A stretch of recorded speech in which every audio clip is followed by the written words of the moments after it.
ask you, was I covered in blood when I came in here? He might have killed his girlfriend. I don't know yet. Do you know where you're at all or anything? Yeah, I was going to the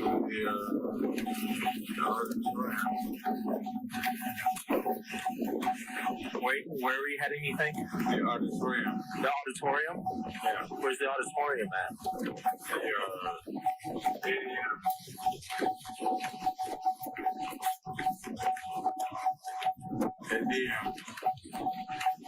What's your name? Christian. Chris? Chris? Ian? Oh, okay. 6, I have a Chris. I don't have the last name yet. All right, so I'm going to have fire personnel check you out here in a second, all right? Yeah.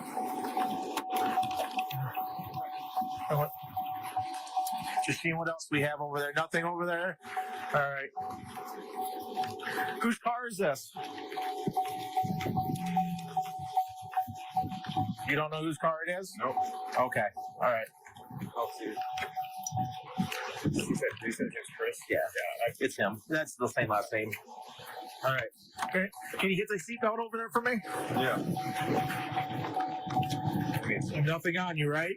Nope. Okay. What hurts on you right now? Nothing other than my waist off. Your waist hurts? Yeah, my waist. Your waist hurts there? Okay. All right. These fire guys are going to talk to you real quick. Make sure you're okay. I'm going to step out of the way. Hi. I just recently dealt with him. Oh, he's not. Is he? I'm guessing he's wasted too, so he's on something. So where are you bleeding at down here? Your foot's all got blood on it. Where's your shoes at? Do you know where your shoes are at? No. Okay. Did you jump in the vehicle from? Yeah. Where'd you leave from then? Not sure. Not sure. All right. When you get, why is there's a knife down by your foot, so I want to make sure I move that. Okay. So if you want to go foot, I'll put my foot in front of his man. All right. You didn't cut yourself tonight at all, did you? Nope. All right. But you say you don't remember where you were coming from? Nope. Not at all? Nope. Girlfriend's house, your house, anybody's house? Not really sure. Okay. So do you know where you're at right now? Hospital? I'm pretty sure. Your hospital is where you're thinking at? That's what I'm pretty sure. You're over by the airport. Oh, okay. Do you know how you got there? Nope. No. Okay. Can I ask you, was I covered in blood when I came in here? Me? I did not see you, to be You honest. had, like, your feet were cut up, I think, and then you've got your... Were my hands covered in blood? I don't know about your hands. My boss came out with you first. You got a couple cuts, like, right here on your side. That's why we were asking, like, if the knife might have, like, went flying. Okay, that's why I really need to ask you. My address is 105 Crestview? Drive. The apartment code is 50. It's apartment 4. I need to make sure she was alive. We went there and knocked and she didn't answer. We know the door code and everything. Thank you. But What makes you concerned that she's not? I don't know. Okay. Something in my mind makes me feel like I did something. I don't think I would have ever done anything like that to her. Because I'm not like that. Were you guys having a fight earlier today? No. Okay. But Is it just kind of some thoughts you're having just because we know she didn't answer yet? yeah, kind of. What else, like, I mean...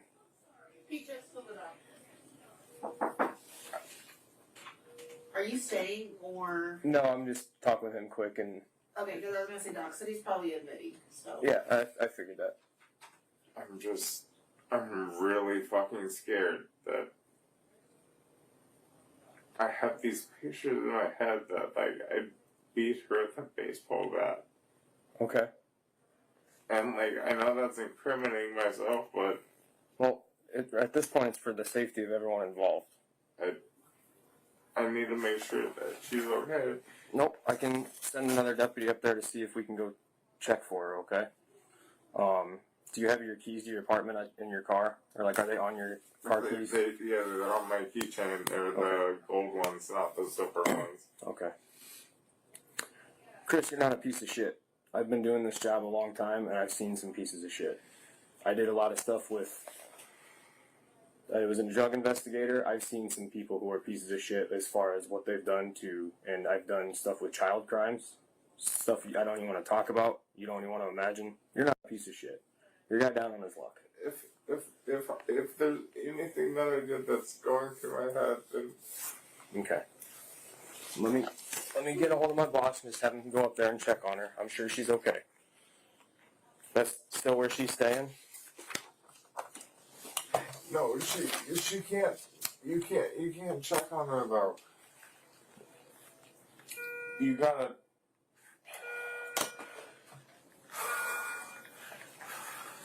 Okay. Well, let me at least figure out what I can do to see if she's okay.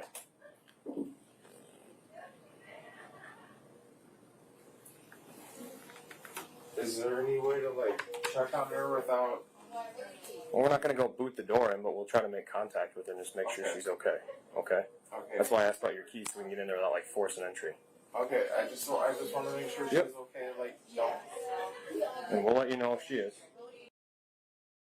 Anyways. Hey, we need to go up to the apartment and check if that girl's in there and she's dead or not. He just told me he was having images of him beating her with a baseball bat.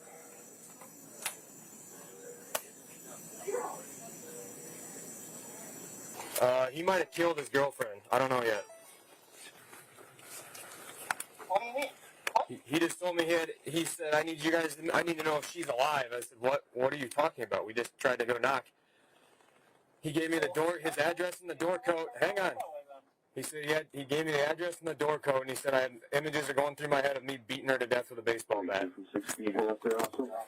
How well can you ever truly know the person sleeping beside you? When does a troubled love cross the invisible line into mortal danger? And what happens when a desperate cry for help, a whispered fear of the unthinkable, goes unheard until it's terrifyingly, irrevocably too late? This is a story that begins with the fragile hope of recovery, but descends into an abyss of addiction, violence, and a truth almost too horrifying to comprehend. The biting cold of a mid-March night in 2024 was shattered by the screech of tires and the sickening crunch of metal. First responders arriving at the intersection of 90th and Harrison Streets in Mount Joy, Iowa, found a crumpled Chevy Impala wrapped around a light pole. Behind the wheel, 30-year-old Christopher Behal was groggy, disoriented, reeking of alcohol. He failed multiple field sobriety tests, his speech slurred, and he readily admitted to a night of heavy drinking. To the officers, it seemed at first like another unfortunate, tragically common drunk driving incident, the kind they handled almost weekly. But then Christopher Behal said things that sent a chill down their spines, things that had nothing to do with the mangled car. He spoke of having visions of violence, disturbing images flashing through his alcohol-soaked mind. And then, in a moment of what seemed like chilling lucidity, he pleaded with them, his voice urgent. Drive to his apartment. Check on his girlfriend, Taylor. He needed to know she was okay. That plea, laced with an unnamed dread, transformed a routine DUI, stop into the prologue of something far more sinister. The officers couldn't yet grasp the full horror behind his fragmented words, but a dark seed of dread had been irrevocably planted. To grasp the tragedy that unfolded, you have to go back to how Taylor Eskantrus and Christopher Behal found each other. Friends and family remembered Taylor as a funny, compassionate young woman, a devoted mother to her 2 children from a previous relationship. She loved cooking, animals, and the outdoors. But beneath this surface, Taylor was battling a fierce addiction to alcohol, a struggle that was spinning out of control by her early 30s. Christopher Behal's own war with the bottle was even more desperate. His addiction was so profound that he described his life as an unmanageable mess, admitting he couldn't function without booze in his system. He was prone to multi-day binges and had racked up 2 DUIs in just a few short months. He knew, with a terrifying certainty, that if he didn't stop drinking, he would die. He'd tried to quit countless times, but the withdrawal symptoms, debilitating seizures, relentless insomnia, always dragged him back. His doctor prescribed medication, a potential lifeline, but he rarely took it, citing the cost. It was against this bleak backdrop that Christopher and Taylor met, ironically, at the Country Oaks Rehab facility in Davenport, Iowa, sometime in DC 2022 or 2023. Christopher, usually shy around new people, found himself drawn to Taylor. He went out of his way to talk to her, to help with chores, a quiet courtship blossoming amidst shared vulnerability. What started as friendship deepened into something more serious. Hope, it seemed, had found a crack of light. But what began as a shared path to recovery soon twisted into a codependent spiral, pulling them both deeper into the familiar darkness they had tried so desperately to escape. After leaving rehab, Christopher and Taylor moved into an apartment on Crestview Drive in Parkview, Iowa. Almost immediately, the drinking resumed. At first, they tried to keep it in check, a fragile attempt to cling to the lessons of recovery. But as is so often the case with addiction's insidious creep, their alcohol consumption steadily mounted, eventually surpassing even the destructive levels that had driven them to seek help in the first place. Neighbors became unwilling witnesses to their descent, regularly hearing them arguing, screaming at each other deep into the night, sometimes until the wee hours of the morning. Wednesday, March 13, 2024, dawned with a deceptive calm. The couple spent the day shopping, talking, playing cards, sharing moments of intimacy. Unsurprisingly, they were drinking together. By dinner time, they had reportedly polished off nearly 3/4 of a gallon of vodka between them. As evening bled into night, the alcohol-fueled peace inevitably fractured. What started as a petty argument between two deeply intoxicated individuals began to simmer with a terrifying intensity. At 11:34 p.m., Taylor Eskantrus sent a chilling text message to her friend and former roommate, Nick Seaman. It read, "If I get killed, it was Chris. Don't reply RN right now, he's nuts." Nick was asleep. He wouldn't see the message until the following morning, by which time Taylor's terrifying premonition may have already become reality. Around the same time, Taylor made another desperate attempt to escape. She called another friend, Mike Holland, begging him to come to the apartment and pick her up. Mike wanted to help. They'd been friends for a long time, but he too had been drinking for several hours. His job as a truck driver meant he couldn't risk his commercial license by getting behind the wheel. He tried to book Taylor an Uber, but the 15-minute trip from her Parkview apartment to his home in Eldridge at that late hour quoted a staggering $160. Neither of them could afford it. Taylor had no choice but to stay. Her chilling premonition hung heavy in the air, a silent scream for help that couldn't find its way to safety in time. Taylor remained trapped in a volatile situation. Hours later, Christopher Behal was being assessed by paramedics at the scene of his crash. He refused a breathalyzer but admitted to drinking heavily. It was then he first mentioned hazy, violent visions involving Taylor, an altercation he thought they might have had before he inexplicably found himself behind the wheel of his car. He was loaded into an ambulance and driven to a nearby hospital. Deputy Turner followed, but on the way, a growing unease led him to radio Deputy James Raby, asking him to go to Christopher and Taylor's apartment to make sure she was okay. At 2:30 a.m., Deputy Raby knocked on the apartment door, identifying himself as law enforcement. The blinds were partially open. Kitchen lights glowed from within, but no one answered. Without a warrant or clear indication of immediate distress, he could not enter. Back at the hospital, Christopher Behal's statements grew increasingly graphic and alarming. He anxiously asked a nurse if he had been covered in blood when he arrived, questioning if his hands were bloody. He then gave the officer his full address and the apartment door code. "I need to make sure she was alive," he urged, his voice strained.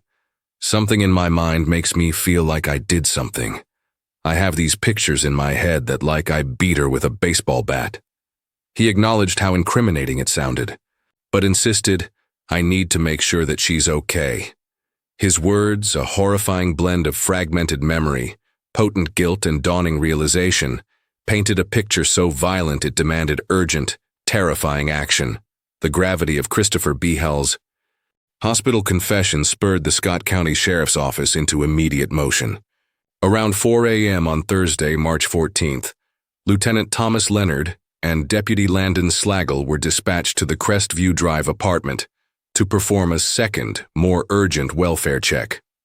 This time, armed with Behal's chilling statements, they had reason to believe Taylor might be injured, or perhaps far worse. They found the apartment door unlocked. Deputy Slagle went in first, pushing the door open, but something was blocking it from fully swinging inward. Fractions of a second later, a sharp exclamation escaped him. "Oh!" As Lieutenant Leonard looked past him, the horrific reality confronted them. Taylor Eskantrus's bloody body was lying in a heap on the floor, right behind the door. A sickening trail of blood stretched from the kitchen to where she lay. The air was thick with the metallic scent of it. After calling in the devastating discovery and securing the scene, they searched the small apartment. Near the sofa in the living room, they found a bloody screwdriver. A baseball bat, also stained with blood, lay ominously on the couch. Nearby, an empty bottle of Hawkeye vodka served as silent evidence of the copious amounts of alcohol consumed. By then, Christopher Behal had already been arrested and booked into the Scott County Jail for driving under the influence. But with the horrific scene at the apartment and the deeply disturbing statements he'd made, he instantly became the prime suspect in Taylor's brutal murder. The apartment, once a home they shared, even a troubled one, had become a house of horrors, silently showing the unimaginable violence that had erupted within its walls. During the later interrogation, Christopher Behal began to piece together a fractured and horrifying narrative of that fatal night. He claimed that Taylor had attacked him with a knife. In his telling, he had hit her with the baseball bat purely to defend himself from her alleged assault. But then, his story took an even more disturbing turn. He stated that he only stabbed her. His given reason was she was suffering, and he wanted, in his words, to put her out of her misery. It was a chilling claim, suggesting a twisted form of mercy delivered through unimaginable violence. He recounted flashes of memory: Taylor in the kitchen grabbing a knife, a struggle in the living room where she supposedly slashed him. He remembered pushing her against the wall, her falling, then grabbing the baseball bat. "I don't know how. Much of this next part is true or false," he admitted. "But I remember grabbing the baseball bat and hitting her with it and then stabbing her." He repeatedly mentioned blacking out, missing scenes, his memory like a shattered mirror reflecting only disjointed, horrific images. "I know I was blacking out at the same time," he said. "Those late events that I remember, that's all I remember." He confessed he was almost positive he was missing some in-between CT. The autopsy that followed laid bare the brutal reality of Taylor's final moments, a stark contrast to Behal's often confused account. The medical examiner identified a staggering 40 stab wounds. There were numerous blunt force injuries consistent with being struck by a cylindrical object, like a pipe or a baseball bat. Taylor's jaw was broken in the attack. It couldn't be definitively determined if it was from a bat strike or her head hitting the ground. His defense was a confusing mixture of extreme violence, alleged self-preservation, a professed blackout, and a shocking claim of a mercy act. But the cold, hard, physical evidence spoke with chilling, undeniable clarity. In early March of 2025, approximately 1 year after Taylor Eskantrus's tragic passing, Christopher Behal's trial got underway. His attorneys argued that it was impossible to determine exactly what happened in the apartment that night. His memories of the incident were at best spotty and unreliable from extreme intoxication. They faced an uphill battle. Christopher had already confessed, albeit in a disjointed manner, to beating and stabbing Taylor. Early in the trial, Taylor's friends provided heart-wrenching testimony. Nick Seaman recounted receiving Taylor's ominous text message: "If I get killed, it was Chris. He's nuts." He described the sickening feeling of seeing it the next morning too late. Mike Holland spoke of Taylor's desperate phone calls, her pleas for him to pick her up, his inability to do so, and how intoxicated and upset she sounded. Lieutenant Thomas Leonard testified about the grim welfare check, the unlocked door, and the devastating scene inside apartment number 4, detailing the discovery of Taylor's body and the bloody baseball bat. Then, in a move that surprised some, Christopher Behal's attorneys announced he would take the stand in his own defense. He recounted meeting Taylor in rehab, their shared struggles with alcohol. He described the day of March 13th, purchasing a gallon of Hawkeye vodka, McDonald's for lunch, laying down, intimacy, playing cards, listening to music. He claimed they'd consumed over 3/4 of the gallon of vodka between them. His last conscious memory, he stated, was laying down in bed talking to her. After that, nothing, until the disorienting experience of waking up in the hospital. Throughout his testimony, and through the entire trial, Christopher Behal showed little to no emotion, his demeanor eerily calm, as the horrific details of Taylor's last hours were laid bare. The courtroom heard a story of a day that spiraled from mundane interactions to monstrous violence, hinging on the terrifying, convenient void in one man's memory. The jurors in Scott County retreated to begin deliberations on Tuesday, March 11th, 2025, after both sides presented their closing arguments. No one knew what was going through their minds as they weighed the evidence, the testimonies, and the chilling confessions. But less than 2 hours later, a remarkably swift decision had been reached. The foreperson informed the bailiff. The courtroom held its breath. We, the jury, find the defendant guilty of murder in the first degree. And then, we, the jury, find the defendant guilty of domestic abuse with the intent to inflict serious injury. As the verdicts were read, Christopher Behal remained impassive, his face betraying absolutely no emotion, just as it had throughout the trial. His official sentencing was pending as of April 2025. The conviction for first-degree murder in Iowa carries a mandatory sentence, life in prison without the possibility of parole. For Taylor's grieving family, the verdict brought a measure of justice, but it could never fill the void left by her violent, untimely end. Her father, struggling for words, said, "Justice, like I said, has prevailed, but it's not going to bring my daughter back. I miss my daughter. I miss talking to her on the phone." This devastating case serves as a stark and brutal reminder of the hidden dangers that can lurk within addiction, the terrifying speed at which a fragile recovery can shatter, and how quickly the pleas of someone trapped in a volatile situation can be silenced forever, leaving behind only echoes of what might have been and the cold reality of a life tragically cut short.